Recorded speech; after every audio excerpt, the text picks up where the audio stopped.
Hey everyone, welcome to another installment of Harry Potter Theory. Today we'll be discussing a list of 8 major things that magic simply cannot do. At the halfway point, there is some inconsistent numbering, as this was originally going to be 2 videos. As any witch or wizard will tell you, especially the ones who are muggle-born, magic can do a lot of things. It can make tidying up your home or flat a rather quick and easy task. It can literally knock the wand out of another person's hand, or make things levitate off the ground. It can create fire from thin air, make people look like other people, or appear invisible. It can even cause instant death.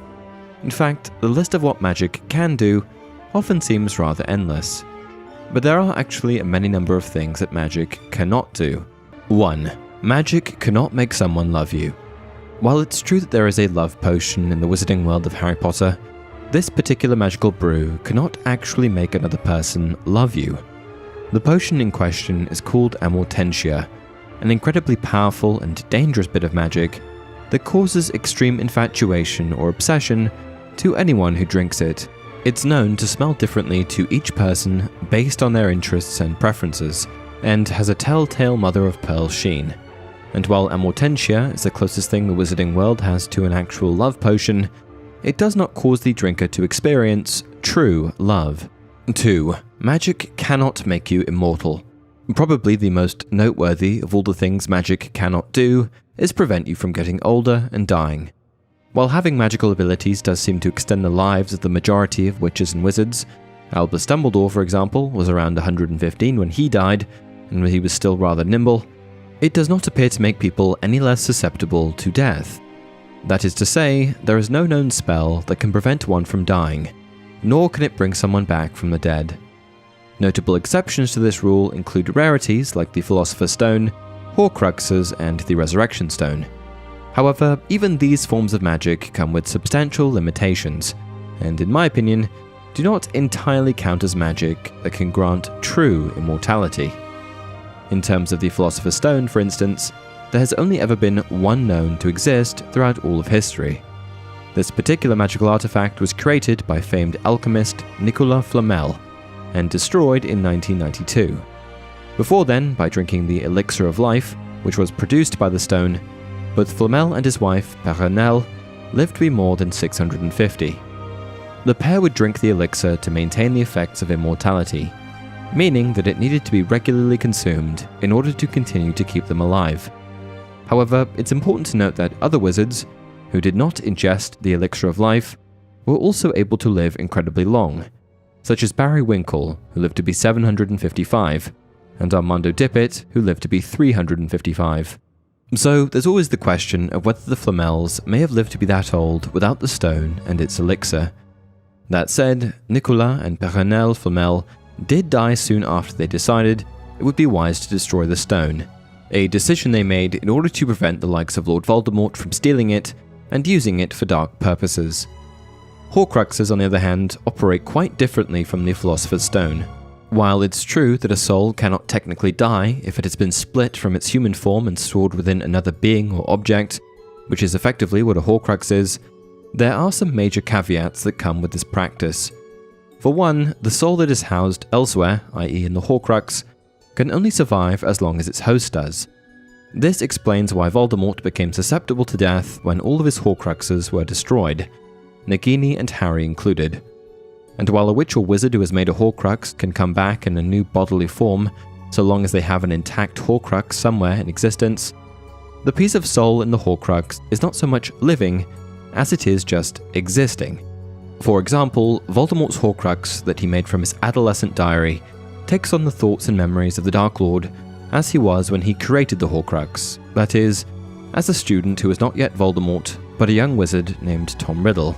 This means that while Voldemort roamed around Albania as a shadowy version of himself, the piece of his soul that existed in the diary never evolved or grew as the true Voldemort did in his bodily form. Then there is the Resurrection Stone, one of the 3 famed Deathly Hallows. As you likely know, or could have probably guessed, the Resurrection Stone has the ability to resurrect people from the dead. And while this incredibly rare magical artifact can bring people back to life, it does so with some incredible limitations. For example, the first wizard who attempted to bring someone back to life using the Resurrection Stone is presumed to be the first ever wizard to possess it, Cadmus Peveril. As the legend goes, Cadmus used the stone to revive his deceased fiancée, or so he thought. In actual fact, the version of his former lover who he brought back to the world of the living was still separated from him by the veil of death, and she appeared incredibly sad and cold to the touch, making it clear to Cadmus that she was not really alive again at all.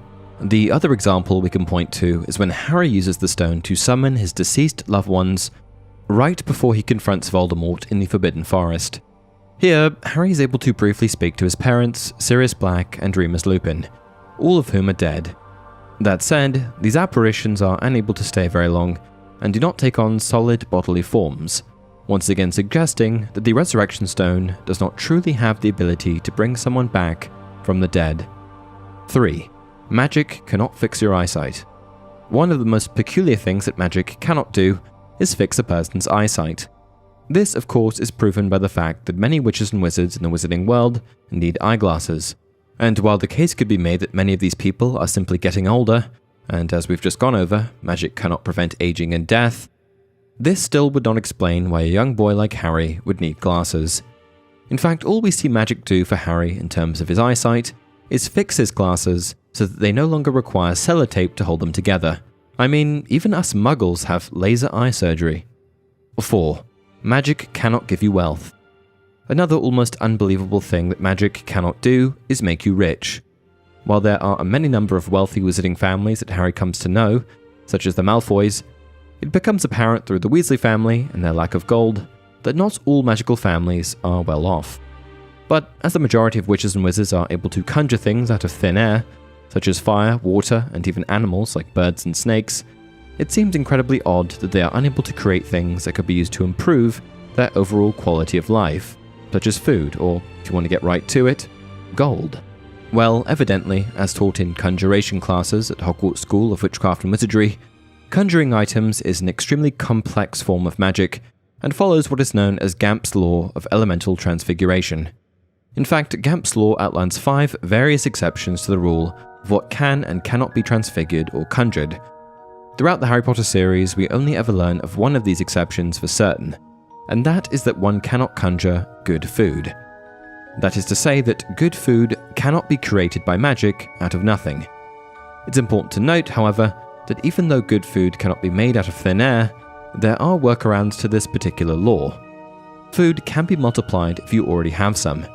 It can also be summoned if you know approximately where it is, and it can be enlarged to make more of what you already have. Presumably, this magical law extends to other items that can be used to create more wealth, most notably gold. 1. Magic cannot heal injuries from dark magic. Presumably, one of the most beneficial ways to use magic is to help the ill, wounded, or injured.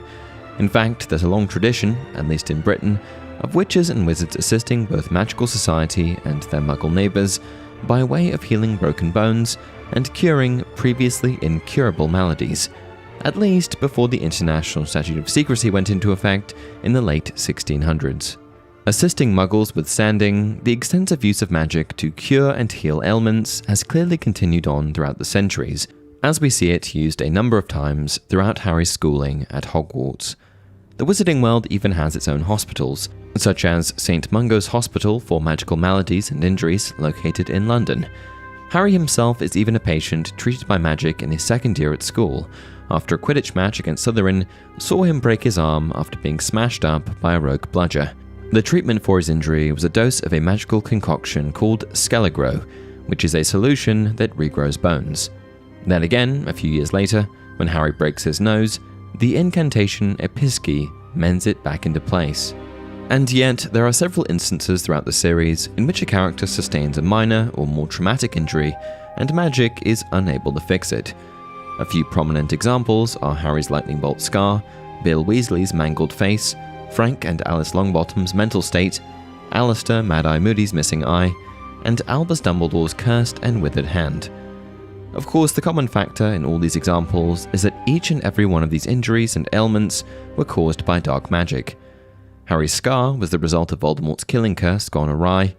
Bill Weasley's intense facial wounds could not be healed by magic, as they were the result of an attack by the werewolf Fenrir Greyback. Neville Longbottom's parents, Frank and Alice, were tortured to the point of insanity by the Cruciatus Curse, meaning there was no way to recover their minds, and Mad-Eye Moody lost his eye in a duel against Voldemort's Death Eaters. Lastly, Dumbledore's hand could not be cured, and the poison consuming his limb would have eventually taken over his entire body, due to the fact that the ring he put on was a cursed Horcrux. And so, it would appear that injury due to dark magic is unalterable by further magic. 2. Magic cannot make you smarter. While the wizarding world can offer techniques to enhance spells and even a potion to make you physically stronger, a liquid orange in colour, aptly named the Strength Potion, there does not seem to be any magical solution to increase one's intelligence. In fact, in many cases, the instruction given to young witches and wizards by their elders in order to improve their own abilities is to practice, practice, practice. At Hogwarts School of Witchcraft and Wizardry, this is certainly the case. We see it in Professor McGonagall's Transfiguration class, Remus Lupin's Defense Against the Dark Arts class, Care to Duel a Boggart anyone, and just about every other class that Harry attends. Not to mention all of the occlumency practice that Snape puts Harry through later in the series. Yes, it seems that the only way to improve one's skill as a witch or wizard is to do so the old-fashioned way, by practicing for years and educating one's mind with the wits they were born with. And so, with that in mind, it seems that magical individuals must use their actual brains to learn and acquire new skills, just like us mere muggles. This is further supported by the fact that Hermione is constantly referred to as the smartest witch in her class. I imagine that if other students could have magically improved their minds, she would have had a lot more competition.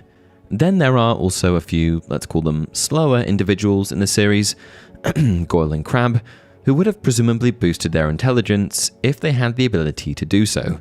Even if it never occurred to them to become smarter by way of magic, I'd assume that Draco probably would have wanted to do something to enhance his gang's smarts if he could have.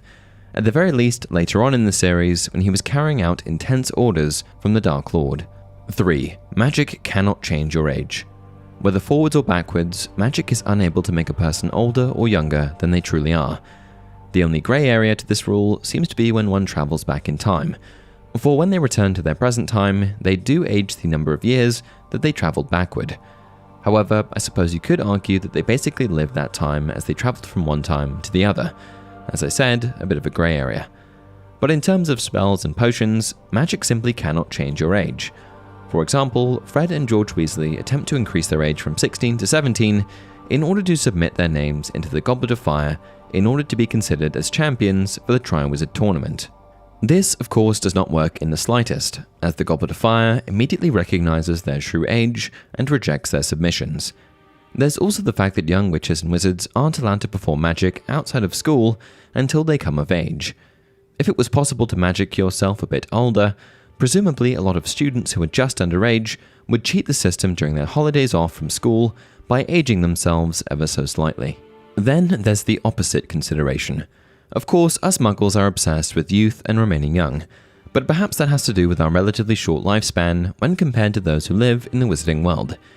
Since witches and wizards can live to be substantially older than muggles, upwards of 600 to 700 years old, there really doesn't seem to be a need for decreasing one's age, now does there?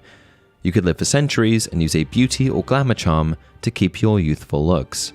4. Magic cannot create a human. Throughout the series, magic proves to be able to create many dark and mysterious beings, from the wizard-made basilisks to the zombie-like inferi, and even the soul-sucking dementors. There are a lot of creatures and humanoid-like beings that have come into existence thanks to the power of magic. Yet, one major being that magic has not been able to create is a human. At least, not that we know of. For, if magically cloning human DNA and creating humans out of thin air was possible, isn't that something that Voldemort would have done to bolster his army of Death Eaters? And with that, we've come to the end of today's video. What did you think? What else can magic not do? Please share your thoughts in the comments below, and as always, if you enjoyed this video, don't forget to like it and subscribe to the channel. Until next time, remember, it does not do to dwell on dreams and to forget to live.